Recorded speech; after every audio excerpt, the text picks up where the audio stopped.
BJP વાળાએ ગભરાઈને એક ભજન ટોળી ભજન મંડળીનું કાર્યક્રમ કવાડ ખાતે રાખ્યું હતું, જોયું તું? અહીંયાના તો હતા નહીં, ખબર નહીં કાકાના બોલાયેલા 200 આપીને, ખબર ને? કેબિનેટ મંત્રી આયા, શું કે અમે અહીંયા હાઇડ્રો પ્રોજેક્ટ નહીં ચાલવા દેવાના, આમાં ડુંગરનો પ્રોજેક્ટ નહીં ચાલવા દેવાના. પણ હું એમને એક વાત કહું છું, झूठ बोले कौआ काटे, काले कौए से डरियो. तो આ મંત્રી તમને છૂટું બોલવા આવે છે, ચૂંટણી આવે છે એટલે એમના વોટ તોડવાના છે. તો શું કે આદિવાસી ભોળી પ્રજા છે, તો આદિવાસી સમાજને કેવી રીતે આપણે રાખીએ, એમને છૂટું બોલીએ. એ લોકો ઉદ્યોગપતિ જોડે જે પ્રોજેક્ટો કરવા માંગે છે એ પ્રોજેક્ટો અમે અહીંયા આવીને ખોટું બોલીશું, 200 રૂપિયા આપીશું, એમને જમવાનું આપીશું, તો આદિવાસી સમાજ એ અમારું માનશે. પણ હું આ મંત્રીઓ અને જેટલા હોદ્દાવાળા બીજેપીના અહીંયા બેઠા હતા એમને હું એક વાત કરવા માંગુ છું, તમારો જૂઠ હવે નહીં ચાલે, તમારો જૂઠ હવે નહીં ચાલે. આદિવાસી સમાજ જાગૃત થઈ ગયું છે અને જે પણ પ્રોજેક્ટો આ લોકો કવાટમાં લાવ્યા છે પ્રોજેક્ટો એ લોકો પાછું ચાલુ કરશે. એમની વાતમાં આવતા નહીં. તાલુકા જિલ્લામાં બીજેપીને ઘર ભેગા કરો.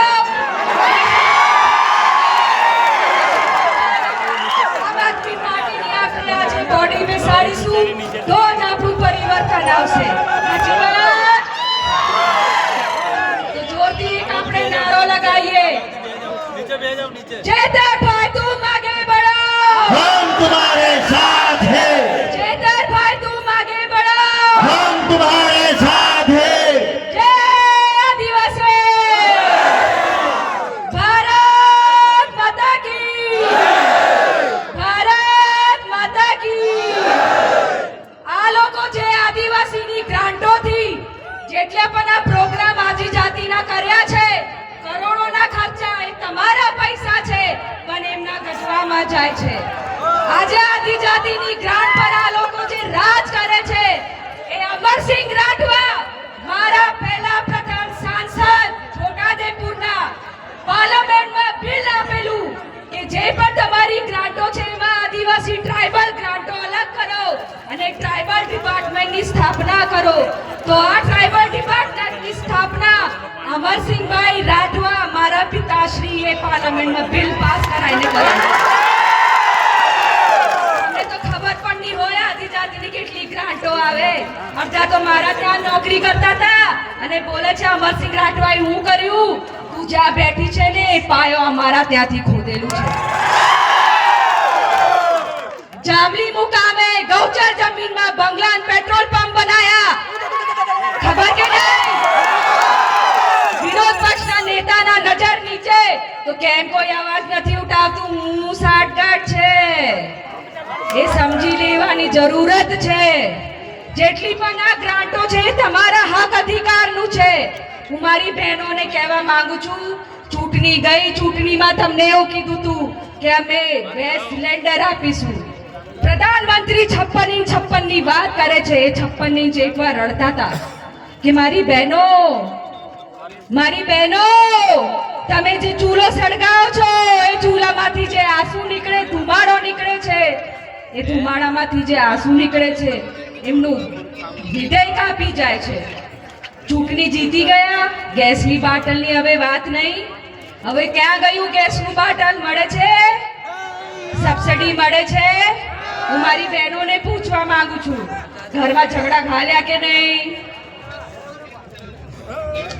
હું મારા યુવાનોને પૂછવા માંગુ છું, કેટલા યુવાનો કોલેજ જાય છે અને કેટલા યુવાનોને કોલેજથી કાઢી નાખ્યું? કેટલા યુવાનોને કોલેજથી કાઢી નાખ્યું? આમાં શરમાવાની વાત નથી.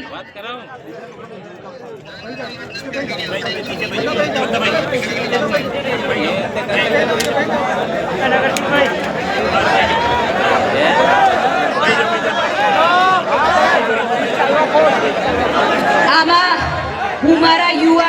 જેટલા પણ અહીંયા છે હું એમને કહેવા માંગુ છું, તમારા ભવિષ્યને ચોકડી આ સરકારે લગાડી દીધી. કેટલા યુવાનોને કોલેજથી કાઢી નાખ્યું. કેમ કે ફીસ નથી ભરી શકતા, અને એ ફીસનો સહારો મદદ માટે આદિજાતિમાંથી ગ્રાન્ટો આવી દીધી. એને સબસિડી કહેવાય. એ સબસિડી કેટલા વર્ષોથી બંધ કરી દીધી.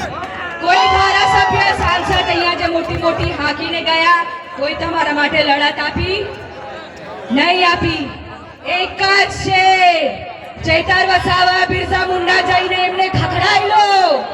આદિવાસી સમાજની ગ્રાન્ટો જે યુવાનો હક અધિકાર છે એના માટે લડત આપી, અને એ ગ્રાન્ટ યુવાનોને સબસિડી અપાઈ. યાદ છે? તો કોણ આપણો મસીહા કહેવાય? ચેતર વસાવા. બીજા લોકોને બહુ પેટમાં દુખે, તમારા મોડા તો ઓરિસ્સામાં જો હવારે ઉઠીને ખબર પડશે. કેટલા યુવાનોને પણ એના પહેલા કોલેજમાંથી કાઢી નાખ્યું. કેટલા યુવાનોનું ભવિષ્યને ચોકડી મારી નાખી. એક તરફ તો રોજગારી નથી, ભણતર પૂરા કર્યા, ભણવાનું પૂરા ના કરો, કોલેજમાં કે કંપનીમાં નોકરી મળે ના મળે તો તમે શું કરો? મહેનત મજૂરી. હવે મહેનત મજૂરીમાં પણ મનરેગાનું કૌભાંડ આ લોકોએ કરોડો ખાઈ ગયા. હવે તો નામ પણ બદલી લીધું.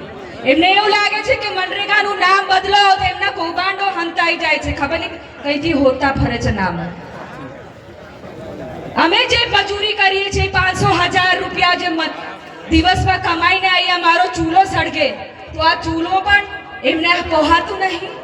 એ કેમ અમારી ગ્રાન્ટો પાછળ પડેલા છે? હું મારા યુવાનો તમને કહેવા માંગુ છું, તમારું ભવિષ્ય તમને હાચવાનું છે. જે કરવા વાળા હતા કરી ગયા. જમીન તમારી, જંગલ તમારું, તમને તમારી પીઢી હાચવાની છે. આજે અમે છે, કાલે નથી, પણ તમને તમારું અસ્તિત્વ સાચવાનું છે. અને આ ચૂંટણી, આ લડાઈ અસ્તિત્વની છે. તો તમે બધા મારું સાથ આપશો? તમે ચેતરભાઈનું સાથ આપશો? તો જોરદાર તાલીથી ચેતરભાઈનું પાછું સ્વાગત કરીએ અને પાછું કહીએ, ભારત માતા કી, ભારત માતા કી. ખૂબ ખૂબ ધન્યવાદ.